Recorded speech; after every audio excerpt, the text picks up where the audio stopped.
Dhananjay sir, ये जो हालात है, 7:30 बजे सुबह से इलेक्शन शुरू होता है, इलेक्शन परसेंटेज बहुत ही लो। पहले घंटे में तो 6% भी मतदान नहीं हुआ था, 6% के आसपास मतदान हुआ। ऐसे आखिर क्या वजह है कि लोग नहीं निकल रहे हैं? दूसरी चीज, ये जो तमाम आरोप लग रहे हैं, अब स्याही तक के आरोप लग रहे हैं कि भाई स्याही मार्कर से लगाई जा रही है, तमाम जगहों पर स्याही लगाई ही नहीं जा रही है। तो क्या ये सारी चीजें भी, अब इसके लिए भी इलेक्शन कमीशन को सबूत चाहिए, या फिर ये सब इलेक्शन कमीशन का प्लान ही माना जाए कि हम ऐसे ही इलेक्शन कराएंगे कि जो व्यक्ति जहां चाहे, एक व्यक्ति 4 निकाय में चाहे 4 जगह पर जाकर के वोट करे? क्या ऐसी व्यवस्था ही कर दी गई है? नमस्कार। देखिए, है ना, इधर देखिए, राम प्रकाश जी, जी। जी। है ना। तो मार्कर से लगाते हैं कि किससे लगाते हैं? वो लगाते तो है, मार्कर से ही लगाते हैं, वो पहले वाले तरीके से नहीं लगा रहे, ये बात सही है। अब आपने कहा कि जो है वोटर नहीं निकल रहे हैं, वोटर सब निकले हुए हैं। मैं गया था 7:30 बजे ही, भारी भीड़ थी बूथ पर, समझ गए। लेकिन इनका जो ऐप है, देखिए, दो तीन चीजें मैं आपको बताता हूँ। एक ऐप है इनका जिसका नाम है मताधिकार app, state election commission.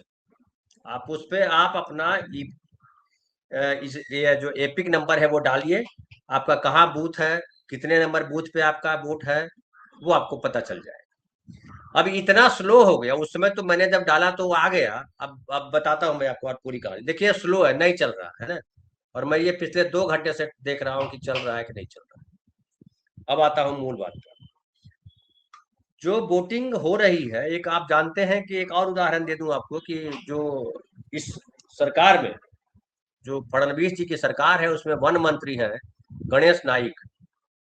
Ganesh Naik बहुत पुराने नेता, पहले शिवसेना में थे, शिवसेना से फिर एनसीपी में आए, एनसीपी से बीजेपी में आ गए। अब वो जब वोट देने गए तो बता रहे हैं, वो खुद ही बता रहे हैं, मैं नहीं बता रहा, वो खुद ही बता रहे हैं कि जब मैं वोट देने गया तो हमारा परिवार सालों से नवी मुंबई स्कूल नंबर 94 में वोट दे रहा, लेकिन इस बार मुझे बताया गया कि वोटिंग सेंट मेरी हाई स्कूल में होगी। जब मैं वहां गया तो वहां कोई कमरा नंबर 9 नहीं था, मेरा नाम वोटर लिस्ट में नहीं था, मैं वोट नहीं डाल पाया। हम्म। अब बताइए कि मंत्री का जो ढूंढ रहा है, वो ये भी कह रहे हैं कि हमारी फैमिली एक ही बिल्डिंग में रहती है, एक ही घर में रहती है, और 3 जगह उसके नाम ट्रांसफर शिफ्ट कर दिए गए। आपको और ये भी बता दूं कि जो शहर है, शहरों में एक बड़ी आबादी रेंट पे रहती है, और मैं उसको बोलता हूँ कि आधी आबादी रेंट पे रहती है लगभग। और मुंबई में रेंट का जो सिस्टम है, आपको पता है, 11 महीने में आपका घर बदल जाता है। 11 महीने बहुत करेंगे तो 2 साल, मतलब दो, एक और एक्सटेंशन दे देंगे आपको। मैं पिछले 30-32 सालों से रह रहा हूँ मुंबई में, ऐसे ही रह रहा हूँ। मैंने 25 घर बदल लिए, समझ लीजिए, 20 घर तो बदल ही लिए, मान लीजिए आप। तो जहां मेरा वोटर आईडी कार्ड में नाम है, उस बिल्डिंग में मैं नहीं रहता हूँ, मैं दूसरी बिल्डिंग में रह रहा हूँ। अब हर 11 महीने पे तो मैं वोट बदलने जा नहीं सकता, अपना एड्रेस बदलने का। आप बदलने जाइएगा तो पता चला कभी मेरे पास 3 वोटर आईडी कार्ड है। पहला बनाया था वो कैंसिल हो गया, दूसरा बनाया वो कैंसिल हो गया, तीसरा बनाया उसमें नाम गड़बड़ है। फिर जाइएगा तो फिर कुछ गड़बड़ करके भेजेगा आपको, बिना गड़बड़ किए चुनाव आयोग कोई काम नहीं करता। ये चुनाव आयोग का रिकॉर्ड है। फिर जब वहां गए आप, तो वहां पे कहते हैं कि पर्ची लेके आइए, जो सरकारी पर्ची। तो सरकारी पर्ची तो उन्हीं को मिलेगी ना जिनके घर पे पहुंचाया। मेरा घर ही बदल गया तो मुझे पर्ची कहाँ मिली?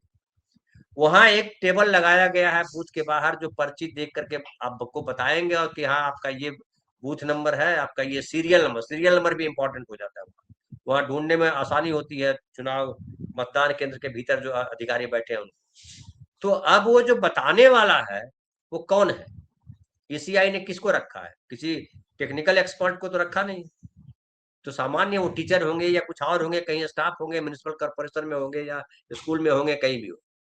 अब वो लंबी लाइन है, नेट स्लो चलता है, नेट क्या चलता है वो पता है। अब आपको मैंने ये भी दिखा दिया कि ऐप ही नहीं काम कर रहा, क्योंकि जाहिर है पूरा महाराष्ट्र ढूंढ रहा है उसी पर। तो ये जो चुनाव आयोग है ना, इसका काम है कि वोट कैसे कम पड़े। वोट न दे तो बड़ा अच्छा है, ताकि आपका नाम काट दे। और ये बीजेपी की रणनीति, मैं सीधा सीधा ये आरोप लगाऊंगा। और ये जो वोटिंग स्लो हो रही है, या आप जितना केओस क्रिएट कर दीजिएगा ना, उतना आपको बेईमानी करने में सुविधा होगी। बीजेपी को पता है मुंबई महानगर पालिका में उनकी चलने वाली नहीं, इसलिए देखिए कि वो कम सीटों पर लड़ रहा है। शिवसेना, अरे आप तो, आप सबसे ज्यादा विधानसभा सीट लेके आए थे यार, तो आपको तो सबसे ज्यादा सीटों पर लड़ना चाहिए, नहीं लड़ रहा है। शिंदे जी को 90 सीटें दी है लड़ने के, 227 सीटें हैं मुंबई महानगर पालिका में, आपको पता है। और सबसे बड़ी पार्टी के तौर पे अगर कहिए तो वो लड़ रही है, शिवसेना लड़ रही, उद्धव ठाकरे की पार्टी। और उद्धव राज के साथ आने से बीजेपी को हो रही है परेशानी। मुंबई में तो मैं खास तौर पे कह सकता हूं कि चुनाव आयोग की जो तैयारी है वो आज के हिसाब से नहीं। आप क्या करते हो, कैसे करते हो, मुझे नहीं पता। बाकी ये जो आप, एक और बात बता दूं कि आपने बताया कि पैसे बांट रहे थे कहीं, अभी ढेर सारे वीडियोज आप देखिएगा सोशल मीडिया पे चल रहे हैं, मनसे वालों ने कुछ लोगों को पीटा भी है, बीजेपी के लोग जो है पैसा बांट रहे थे, झोपड़पट्टी में चले गए, मार डंडा दिया, धुन दिया मनसे वालों ने। तो ये भी वीडियो आ रहा है, ये भी वीडियो आ रहा है कि कहीं दिया जा रहा है वो क्या बांटा गया है, जो मिक्सिंग मिक्सी मिक्सर वाला मशीन बांटा गया है, मिक्सर मिक्सर बांटा मिक्सर गया है। तो इस तरह की चीजें हैं। तो देखिए, जितने धतकर्म किए जा सकते हैं चुनाव आयोग और बीजेपी मिलकर कर रहे हैं। और इसीलिए मैं कहता हूं कि ये जिस तरह की राजनीति कर रहा है वो देश को गटर की तरफ ले जा रहा है। जी। कमो धनंजय सर, मैं एक सर जरा जरा आपसे एक चीज समझ लूं, फिर नागेश सर के पास चलता हूं। आखिर कम वोटिंग परसेंटेज के क्या फायदे होंगे? जो सत्ताधारी दल है, सत्ताधारी गठबंधन है, गठबंधन का एक तो पहले कुछ कोई कौन किसका माई बाप है पता नहीं चल रहा है, कौन किसके साथ है पता नहीं चल रहा है। वो 50 खोखे एकदम ओके के नारे भारतीय जनता पार्टी के लोग लगा रहे हैं, तो अब क्या ही किया जाए पता नहीं। जरा एक चीज समझा दीजिए कि आखिर ये कम परसेंटेज का क्या खेल है, क्या फायदा होगा इससे गठबंधन को? देखिए, आपको याद हो कि जब एक तो राज ठाकरे और उद्धव ठाकरे के आने से बड़ा फर्क पड़ा है, मुंबई और आसपास में तो जरूर पड़ेगा इसका फर्क। दोनों भाई साथ आए हैं। राज ठाकरे ने खुद कहा है कि अगर इस बार मराठी वोटर चूक गए तो फिर मौका नहीं मिलेगा।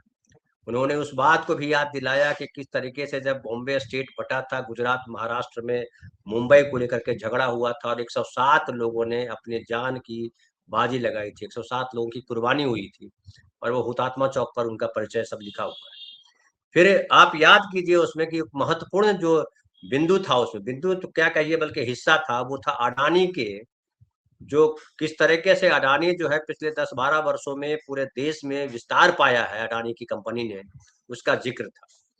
और आपको ये भी बताऊं कि वो एनडीटीवी जो अडानी जी का चैनल है, उस पर ये लाइव दिखाया जा रहा था वीडियो जो रैली का था।